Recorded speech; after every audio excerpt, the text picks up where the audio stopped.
As surely as we belong to the universe and to the earth, we belong to one another. We join here to transcend our isolated selves, to reconnect, to know ourselves that we are at home. Here on earth, under the stars, linked with each other. Come, let us worship together. And that video's not for a little bit yet, so we can just go back to the title screen. Not yet, not yet.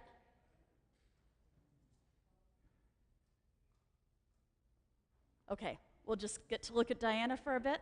Awesome. All right. Come, let us worship.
So a quick introduction of our worship associate for today, since we're doing something a little different. We never do anything a little different here, right? So church member Diana Klaghorn, and a member of the worship associates, is our worship associate for this morning, but she lives in Oregon. And so instead of driving down here, very long commute, let's celebrate Earth Day, and we're welcoming her virtually into our service. So here she is. Good morning, and welcome to the Unitarian Universalist Church of Berkeley. I'm Diana Klaghorn, and I will be your worship associate today. This is a welcoming congregation, and we are always working on how to better welcome and care for one another. If this is your first time here, we're glad you've come. And whoever you are, we welcome you in the fullness of who you are. As we begin, I want to acknowledge that this church occupies land in Huichin, the unceded territory of the Chochenyu-speaking Ohlone people. We understand that we continue to benefit from the seizure and occupation of this land. We acknowledge and embrace our responsibility to take restorative action. We affirm that this is deeply felt and commit our congregation to be in right relations with Indigenous communities, align in solidarity, supporting Indigenous projects, and caring properly for the land.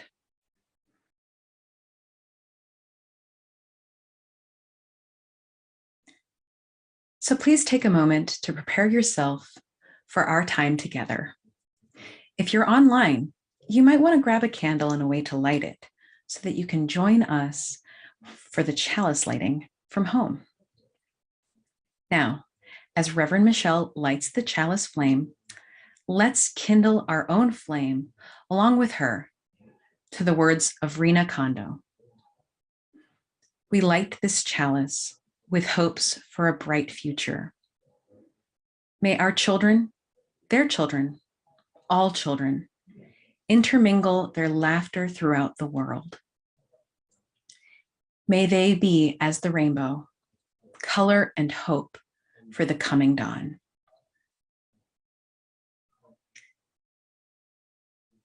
We also pause to remind ourselves of some of the foundations of resilience.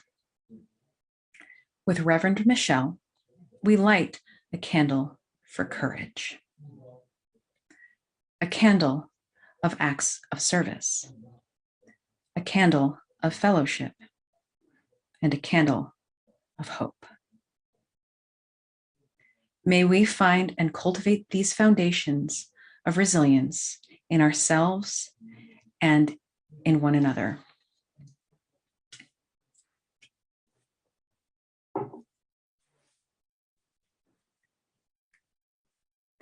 Now please join us in singing our opening song, All Creatures of the Earth and Sky, number 203.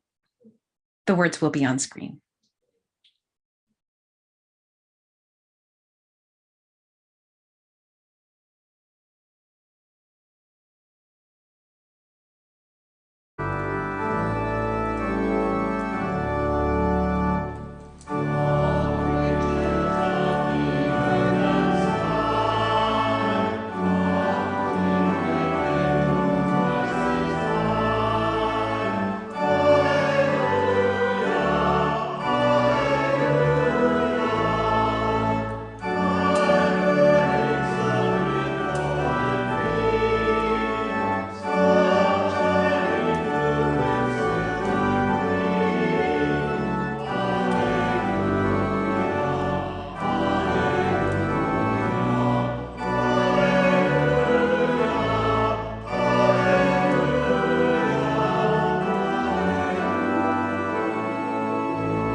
Please join with me in saying our covenant. Love guides this church. The quest for truth and justice is its common purpose. To give thanks, listen deeply, speak with care, honor our differences, and seek and grant forgiveness. These things we covenant with one another.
Around all through the night, safe till the morning light.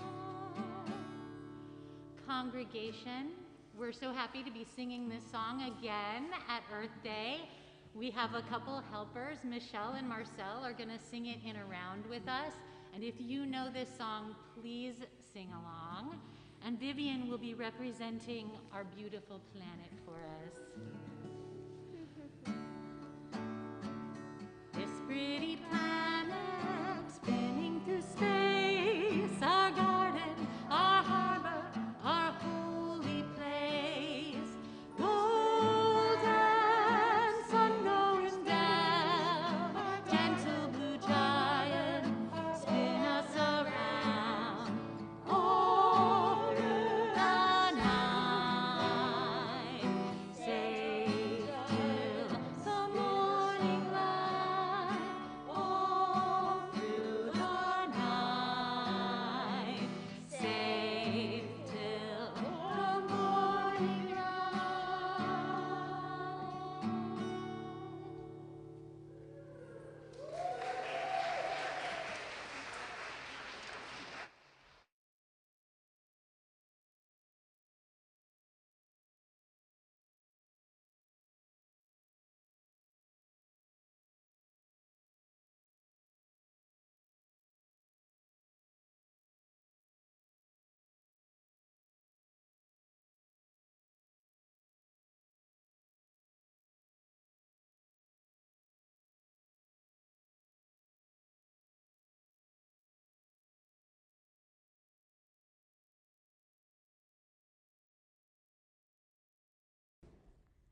It is always a fun day when I get to bring a knife to church. But I promise I'll be careful, so kids, come on forward. You can keep whatever distance you need, but I'm going to need this knife, and you're going to see. Come on, sit down on the steps so you can see. All righty, this is a little bit tall, but I think we will make it work. All right, I've got a little thing to talk about the earth, and I'm going to see.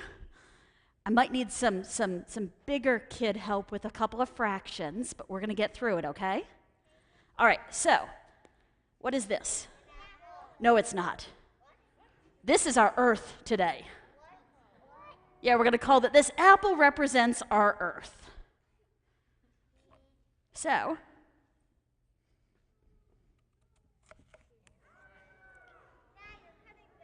I am cutting the earth.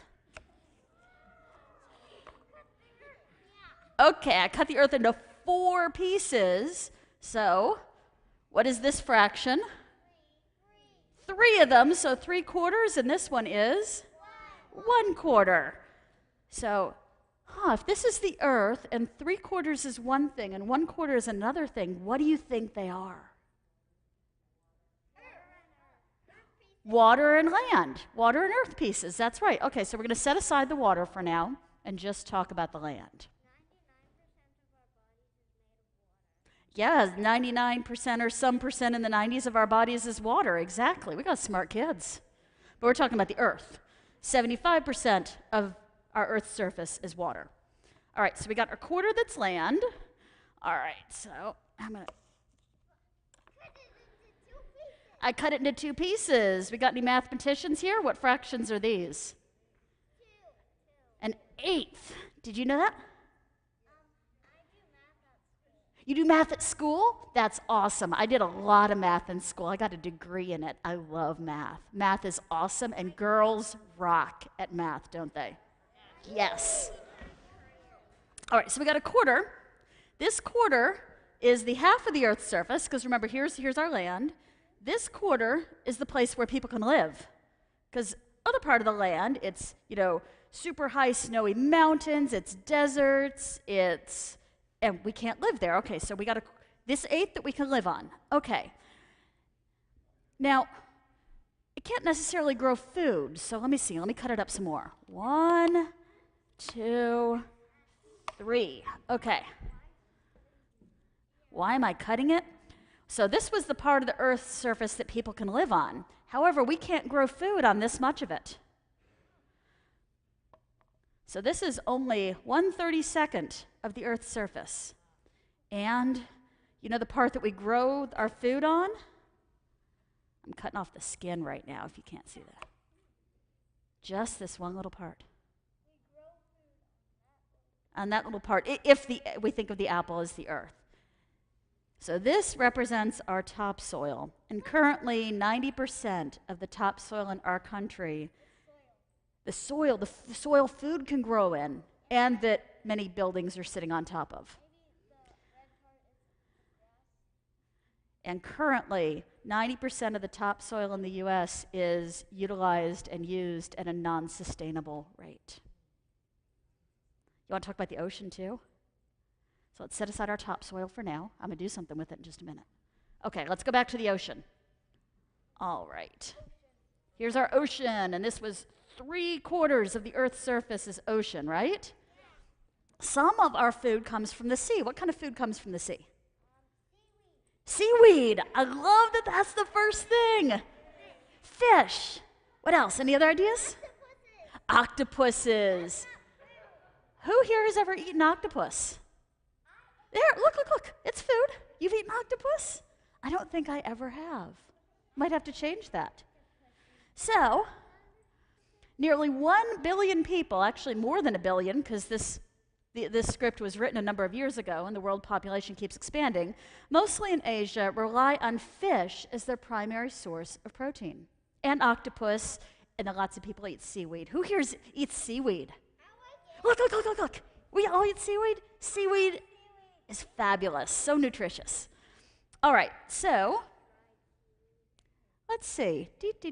We're going to set those 2/4 of the apple aside, and let me cut this one in half. Here we go. Here's another eighth. Yeah, so this is only an eighth of the apple, and it represents the productive zone of the ocean along the equator and the west-era margins of continents. Currents in these areas cause upwelling. They bring nutrients to the surface. This is the place fish can live and eat. But below about 100 feet, light doesn't go. Some stuff still lives there, but the fish that people eat only lives. I cut off the skin. I got a little bit more apple in this one. I cut off the skin, but the fish that people can eat only live in this part. And so many plastics and chemicals go in this part too. This is it that makes our food on the world, right? Oh, that's good. It's real. But what happens when we're using it too much? When we're using up our earth too much? We have to have enough food as people. So we need to be using our So our ocean and our topsoil at a rate it's called sustainable, but it means so that you're not just eating it up. Num num num num num. You're eating the earth. I ate the earth. It's gone. Yeah. I am a giant. You All right. even bigger. Y'all want to go play and have some fun church recess time? Let's sing them out to their recess time. They get recess as their class today. Yep.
That was absolutely gorgeous. Thank you all for your gift of music this morning.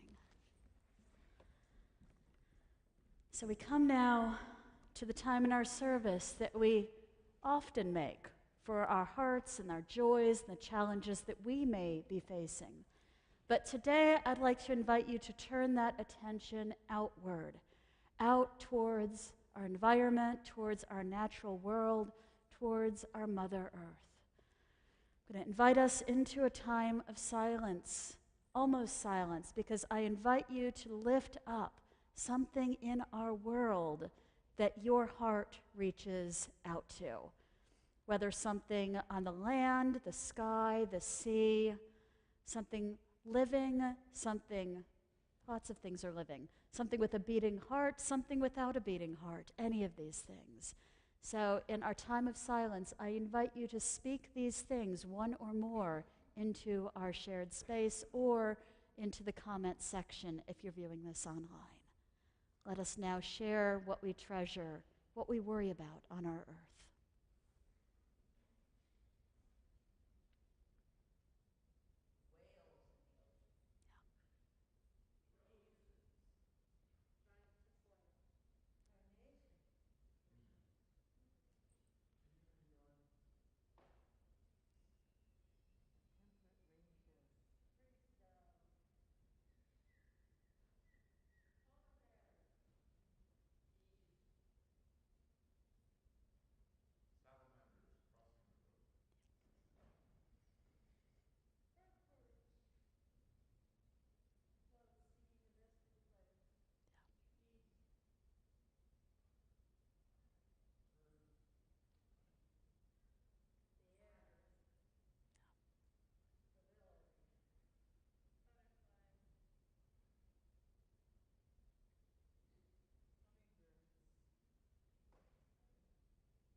May we hold all these things and more in our consciousness and in our hearts. I invite us now into a time of prayer, the prayer written by Barbara Deming. I invite you to close your eyes if you wish and join in the spirit of prayer. Spirit of love that flows against our flesh, sets it trembling, moves across it as across grass, erasing every boundary we accept and swinging the doors of our lives wide. This is a prayer we sing. Save our perishing earth. Spirit that cracks our single selves, eyes fall down eyes, hearts escape through the bars of our ribs to dart into other bodies. Save this earth.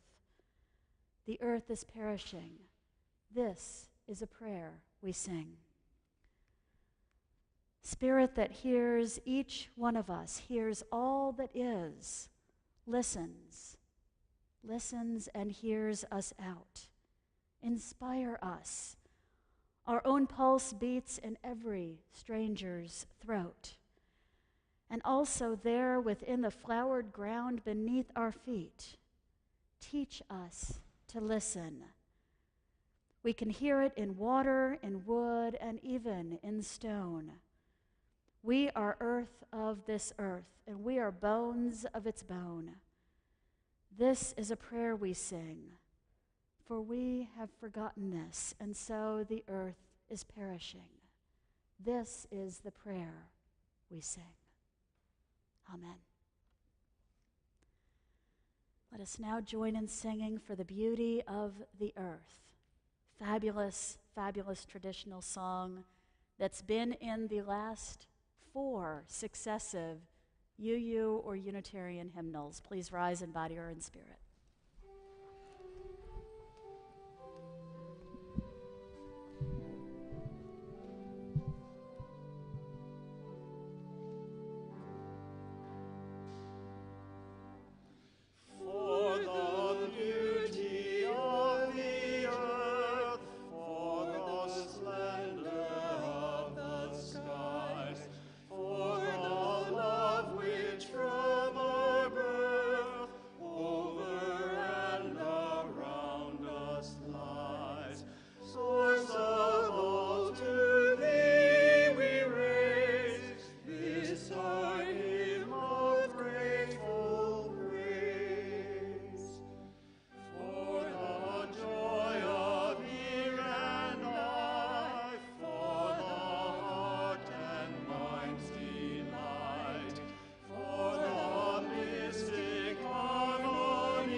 As a little girl, I was always both very connected and very interested in nature.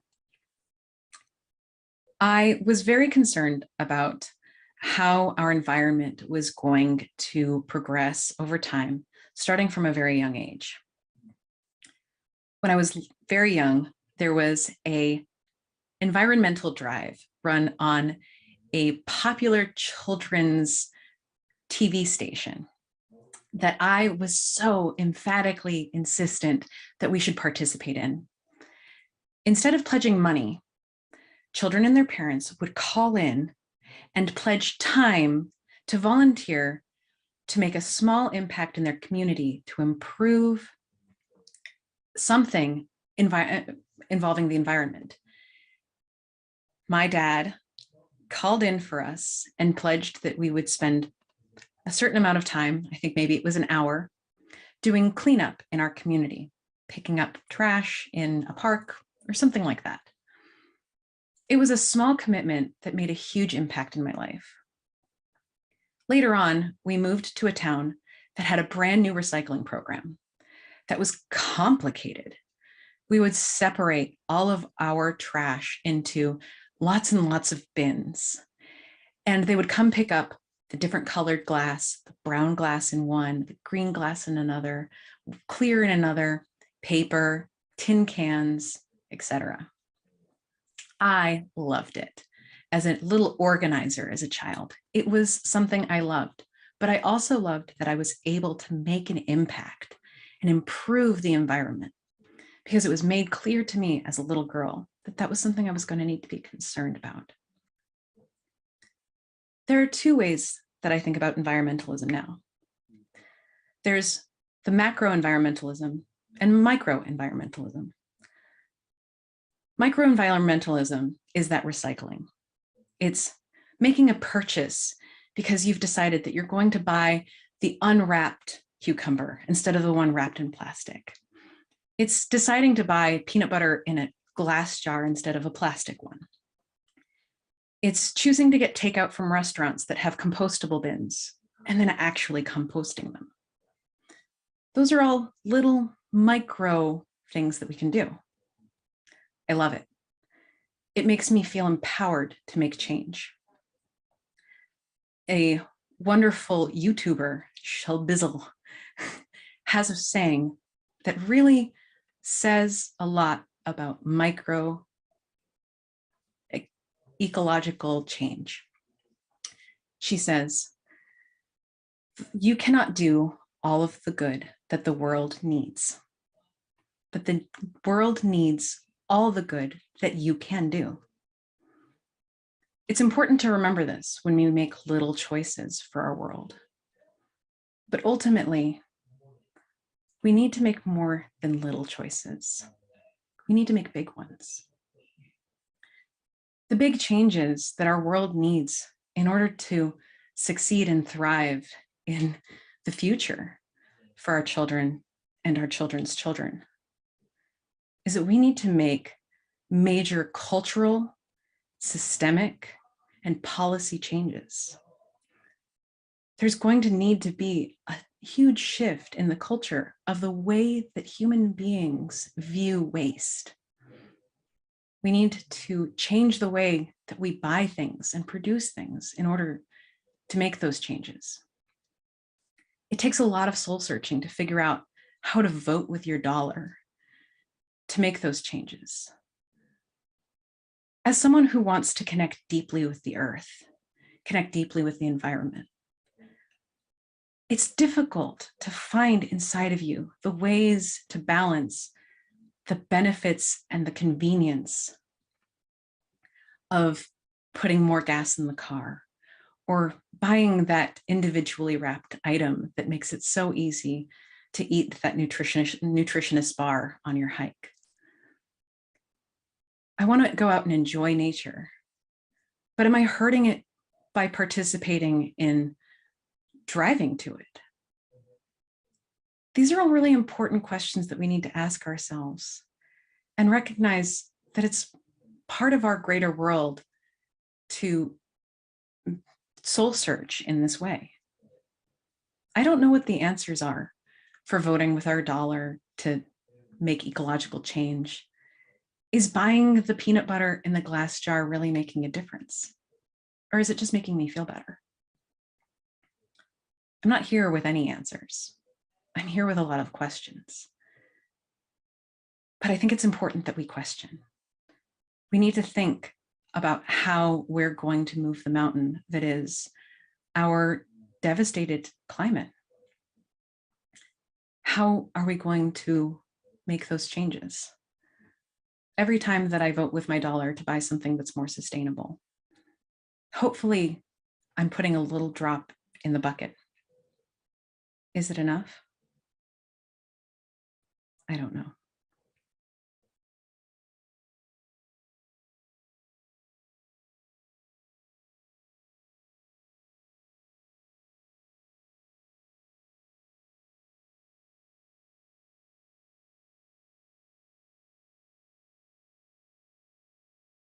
To us. When despair for the world grows in me, and I wake in the night at the least sound, in fear of what my life and my children's lives may be, I go and lie down where the wood drake rests in his beauty on the water, and the great heron feeds. I come into the peace of wild things who do not tax their lives with forethought of grief. I come into the presence of still water, and I feel above me the day-blind stars waiting with their light. For a time, I rest in the grace of the world and am free. How many of y'all love that poem by Wendell Berry? Oh yeah, I adore it, and the lines from it will float through me on a regular basis. One reason it comes to me a lot is because of how relatable it is. When despair for the world grows in me and I wake in the night in fear of what my life and my child's life may be. This sermon has been a struggle to prepare for and to write. I didn't want to write this, by the way, because I wanted to do a nice, happy, environmental Earth Day sermon instead, right? Talk about some animals, some nice nature scenes, some empathy and attention needed, and we could all leave here with a warm, fuzzy, trees are awesome kind of feeling. And maybe Earth Day stuff used to be like that. But I think we've left those days long behind us, at least for the time being.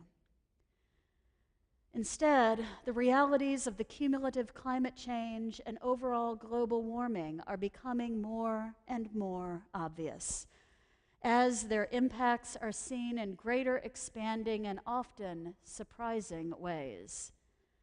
It is not a good thing at all when the climate scientists get surprised by something that happens, and that happens with alarming frequency these days. And that's when despair for the world grows in me, and I wake in the night thinking about what will become of our future, and especially my daughter's future, and that of our children and our grandchildren.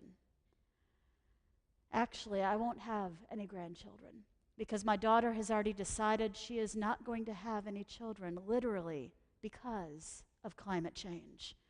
Because of not wanting to bring someone into the world that is as messed up as it is and will be going forward. And that is a common sentiment amongst our young folks today. In fact, she won't even really engage in conversation about climate change and the state of the environment because of how depressed and how angry she gets about it. She literally describes it as being angry that she didn't get to live in a time when it wasn't already headed sharply downhill. There are a couple of terms for this that are becoming more and more talked about: eco-grief and eco-despair. And while these are something that many, many of us are facing and are talking about, there is also a fundamental difference between generations on these, particularly the younger generations, like my daughters. And unfortunately, there are many elderly folks, including some UUs, who have done what feels like verbally slapped me in the face. Some literally saying they aren't going to worry about it or aren't going to do anything about it because they'll be gone by the time anything really bad happens. That's not even resignation, but rather just self-centered dismissal. And I'm not going to say anything more about it because everything I have to say is pretty ugly, so I'll just set that down. Eco-grief and eco-despair. Despair and lack of a sense of hope for the future, and grief about what has been lost and what will be lost. I can barely begin to think about the many folks who have talked with me about this, from longtime environmental advocates and activists, through the gambit to folks of many ages and from many walks of life. Now, these two things are fundamentally different, although they have a good bit of overlap. Grief is about what has been lost, and anticipatory grief about what will or may come to be lost. And now, when we're talking about grief in a personal or interpersonal sense, the losses are usually more concrete, more nameable. Talking about the loss of a person, of a relationship, a job, a home, or something like that. In this larger sense of eco-grief, there are some things that are concrete. Unfortunately, that list growing longer each year. But others are more abstract. With rising sea levels, some areas are literally losing land, and people are losing their homes or their farming land, their generational farming land, to the incoming and rising sea. That's pretty concrete for them. The increasing intensity and risks of wildfire season feels pretty concrete as well. But that's because we're living in a high fire risk area, and that is real to us. Folks in Miami or Houston or New Orleans might not think about wildfires, but would certainly think about the increasing intensity and frequency of climate-driven hurricanes. And many folks can readily think of past natural disasters that have been amplified by climate change. Although it is one of the abstraction challenges, since while some folks think of that amplification as obviously connected to climate change, others do not. And there is still at least a level of abstraction involved. Now, I don't believe in using shock or shame as motivators. Instead, I want our UU spaces to be shame-free places in every way possible. Shock and shame are never more than short-term motivators anyways, and often they feel manipulative to use. Any of y'all felt that when they get used on you? Yeah, no shock or shame here. Okay, maybe occasional shock, but no, we're not doing shame. Instead, okay, fine. Instead, I feel that we each need to find our own ways to our conclusions with solid applied thought and reasoning. And while I hope that folks will come to the same conclusions as I do, don't we all hope that, right? Folks will come to our own conclusions. I respect the conclusions that folks do reach. Okay, conclusions, though, are still different from science, so there's still that. You're with me on that one, I'm sure.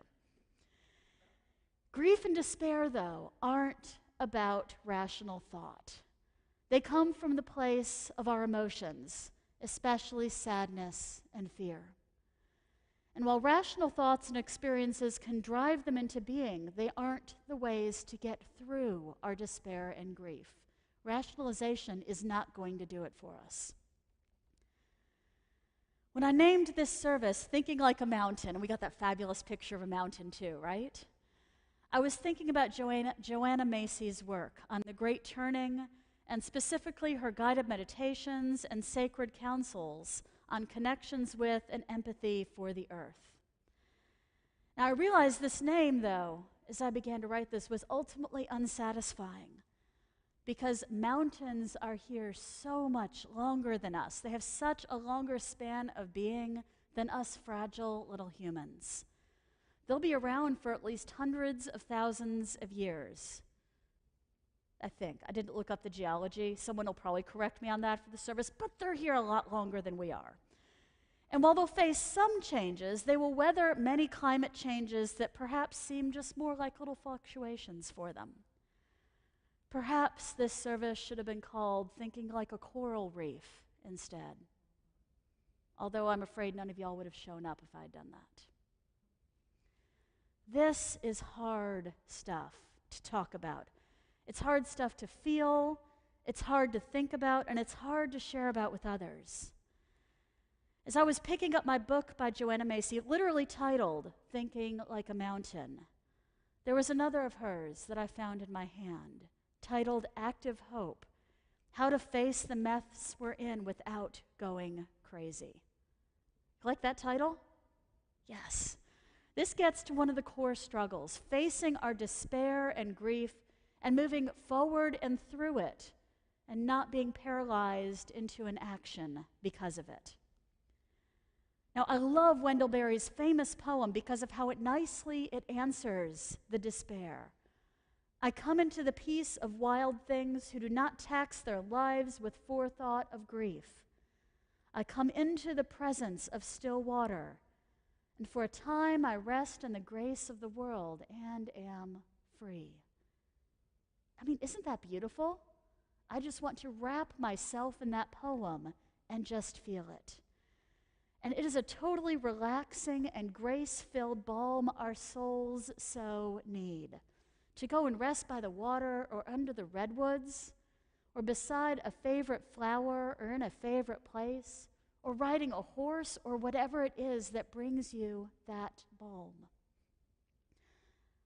But even Berry admits it's not the solution. To quote him, "For a time I rest in the grace of the world and am free." It's a balm, but it is only temporary relief. Because we do have to go back and face the world that we are here in. So how do we do that without going crazy, as Joanna Macy puts it? Or as UU's Sophia Betancourt asks, how do we face what's coming while remaining human? How do we keep the despair and the grief from making us unable to do anything, aside from hiding under a thick, fuzzy blanket, pretending it all doesn't exist? Now, I love those three questions, and I hope there's something we can each dig into and find, if not answers, then at least directions that can guide us. The concept of hope in its many forms is one direction that we can find our way to take. It's an anchor during crazy times, an antidote to despair, and what some have claimed as a unique feature, or even the unique feature of being human. When Pandora opened the box, letting out all of the troubles into the world, everything rushed out of that box. Everything except one. She looked back in the box, and there was one thing remaining in the bottom. Any guesses? Hope. Joanna Macy doesn't just talk about hope, though. She defines what she calls active hope. So here's what she says about it. It's a long quote, but just let this seep through you. Active hope is not wishful thinking. Active hope is not waiting to be rescued by the Lone Ranger or some savior. Active hope is waking up to the beauty of life on whose behalf we can act. We belong to this world. The web of life is calling us forth at this time.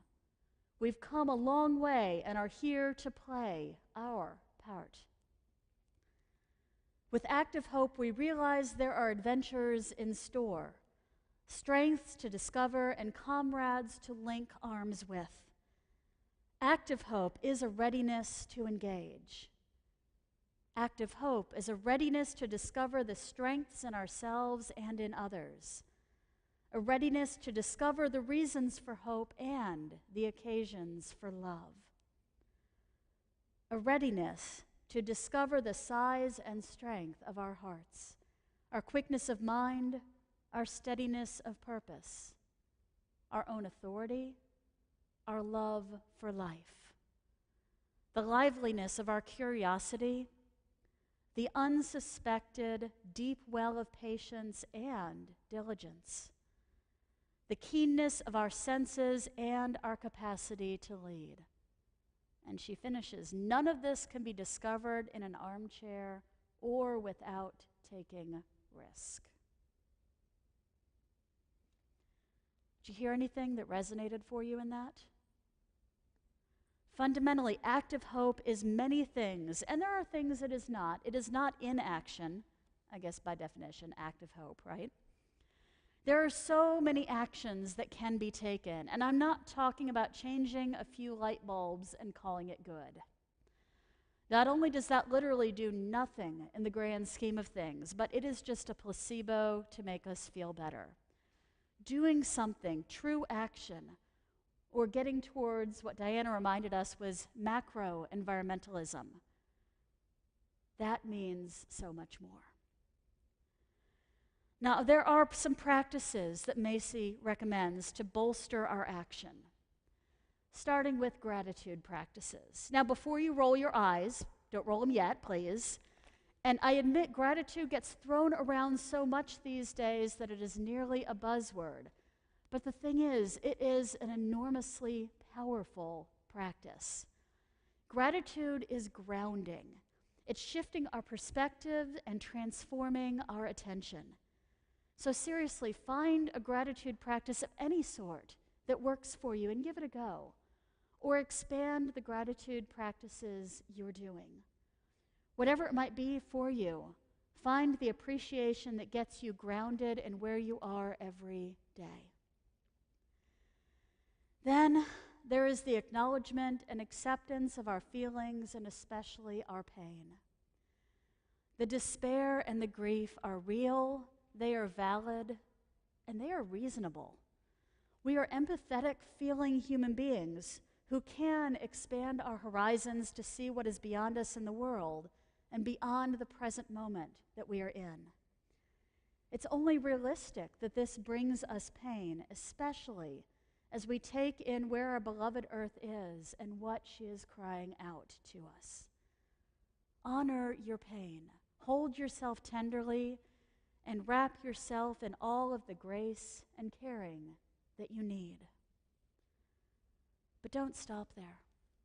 You may need to pause, and that's okay. You may need to pause, but don't get stuck. Remember everything Macy said active hope was and being aware of. Seeing with new eyes, with open eyes, is essential to turn our focus to the possible in each one of us. As she says, active hope is a readiness to discover the strengths in ourselves and others, a readiness to discover the reasons for hope and the occasions for love. As we gather ourselves and gather those around us, then we get active. We go forth with action and macro-environmentalism and the potential to make change. Change in our local areas, our communities, and then to push on the shifts and changes that are necessary on a much larger scale. Action is a cure for inaction. And while we may need to pause to catch our breaths, we can't stop lest we get stuck in the despair. We are riding this blue boat home, flying through space around our own fusion generator, the sun, out in an arm of the great Milky Way. That may seem vast, but this is our home, for better, for worse, and we're here for good, at least during our lifetimes. This is our journey, and this is our reality. Let us hold one another, lean on one another, and actively move, tenderly move, hopefully move, and stop and breathe in the beauty of our marvelous earth whenever we can, too. May it be so.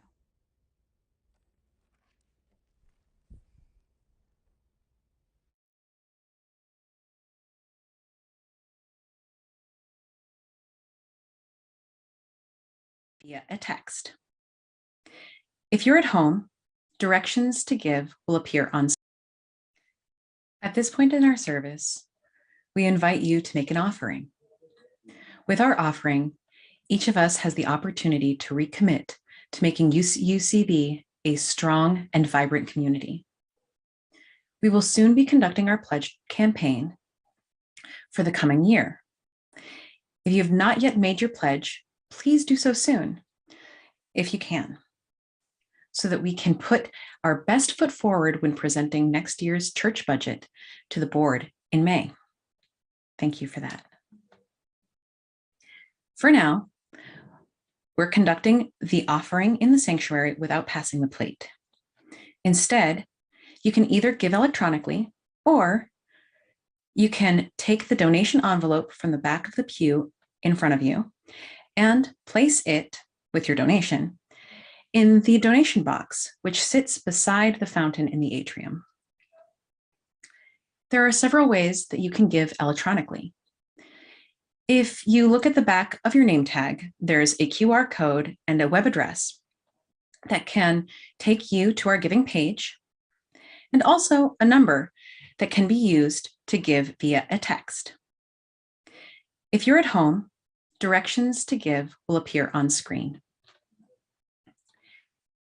And for everyone, please indicate pledge or plate.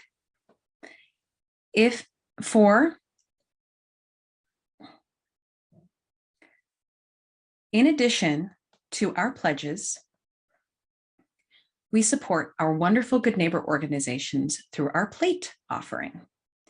Each week, half of our offerings are shared with a Good Neighbor organization recommended by our Social Justice Council. We're grateful that we've continued to practice generosity with our Good Neighbor through these very hard times. This month, our Good Neighbor is Yes, Nature to Neighborhoods. In partnership with nature, Yes nurtures leaders who champion the well-being of our community. Their vision is for Richmond youth, adults, and families to lead healthy, connected lives, to motivate change in their neighborhoods, and to inspire a safe, thriving community. Offerings of any value will be received with gratitude. Thank you. Through the months of worshiping online, we've become accustomed to seeing a version of the offertory giving slide on our screen, showing one or two options for giving electronically and the church's mailing address. Here's another way. If you go to our website, uucb.org, and select the little word Give in the upper right-hand corner of the web page, you'll be taken to our How to Support UUCB webpage. If you click on the big blue button, you can give via Breeze, our new platform. That way you don't have to deal with that long URL that shows up on the slide. If you select the yellow button, you can still give via PayPal. On this same page, you'll also find information on donating via cash, check, or text, and also on stewardship and on pledging. And at the same time, there are links here to chalice circles, family ministry, and special events, all wonderful portals into our community life. I encourage you to take a look. Thank you.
Please join me in dedicating our offering.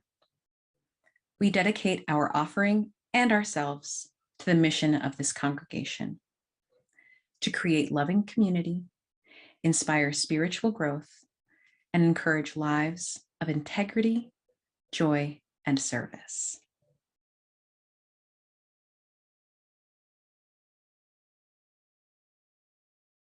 But there, you know it. Fabulous. All right, so we want some announcements before we leave church? Okay, I actually got some yeses, okay, because it was supposed to be a rhetorical question. All right, after the service today, I believe there's coffee again today, but please do come on back in after you finish your coffee for a town hall information and question and answer session regarding the UUCB's retreat property, Freestone, out in Sonoma County. So it'll be after the service right here in the sanctuary, and for folks online, log back in for it because we'll have it running on YouTube and Facebook as well. I believe. Yes, we will. Okay, an announcement from Brian. Please join us next Sunday, May 1st at 3 o'clock in the afternoon for a beautiful afternoon of joyous music by Beethoven, Puccini, and Mozart with the Kensington Symphony Orchestra, pianist Brian Baker, and soloists from our choir. It's a fundraiser for UUCB's general fund. Tickets are $20 at the door or in advance, but no one will be turned away for lack of funds. An announcement from UUCB's board. Thank you for your participation in the poll to nominate potential candidates for the Ministerial Search Committee. Based on those nominations, the board has compiled a final list of candidates who are willing to serve, whose names will appear on a ballot. So this coming Tuesday, the electronic election ballot will be sent out to all members via email, the discuss list, and text message. In-person voting will be available before and after the service next week. And then a couple things about upcoming services. First of all, next week is our annual flower communion. So everyone, if you're coming here in person, bring a flower. Doesn't matter if it matches anybody else's. In fact, it's great if it doesn't. And we will get to share and celebrate the beauty and wisdom of flowers together. And then a note so you can mark your calendars, at least in your minds. Do you remember back this past October when we were planning to have our first in-person service and it happened to be Halloween that day? We were going to wear costumes and then we couldn't, and I said, don't worry, we'll have Halloween when we're back together. Sunday, June 5th, will be Halloween. And everyone is invited to wear their Halloween costumes, whatever that might be. So be thinking ahead to what you want to be. I got mine picked out. And we will celebrate Halloween in June. Why not? Yes. All right. Now let's sing the song that, if we polled UUs today, this might come up as the favorite hymn. It certainly gets requested most frequently. Please rise in body or in spirit. Blue Boat Home.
Please be seated for our closing words.